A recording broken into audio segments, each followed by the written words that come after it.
ഭൂപട നിർമ്മാണത്തിനും വിവരവിശകലനത്തിനുമായി ഉപയോഗിക്കുന്ന ഒരു പ്രധാന സ്വതന്ത്ര സോഫ്റ്റ്വെയറാണ് ക്വാണ്ടം ജിസ്. ഈ സോഫ്റ്റ്വെയർ കമ്പ്യൂട്ടറിൽ തുറക്കുന്നത് എങ്ങനെയെന്ന് നോക്കാം. ആപ്ലിക്കേഷൻ, സയൻസ്, ക്വാണ്ടം ജിസ് എന്ന ഓപ്ഷൻ എടുക്കുക. സോഫ്റ്റ്വെയർ തുറന്നു വരും. ഓപ്പൺ പ്രോജക്റ്റ് എന്ന രീതിയിൽ ഒരു പ്രോജക്റ്റ് മുഴുവനായി നമ്മൾക്ക് തുറക്കാൻ സാധിക്കും. ഇവിടെ QGIS എന്നുള്ള പ്രോജക്റ്റ് തുറക്കുന്നതാണ് കാണിച്ചിരിക്കുന്നത്. എക്സ്റ്റൻഷൻ .qgis എന്നാണ്. പ്രോജക്റ്റ് മാത്രമല്ലാതെ ഓരോ പാളികളായും തുറക്കാൻ സാധിക്കും.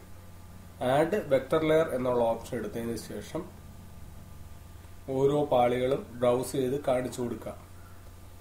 ഇന്ത്യയുടെ ഓരോ പാളികളും ഇപ്പൊ സ്റ്റേറ്റ് ആണ് എടുത്തിരിക്കുന്നത്. അതിനുശേഷം ഫിസിയോളജി എന്നുള്ള ഓപ്ഷൻ എടുത്തു.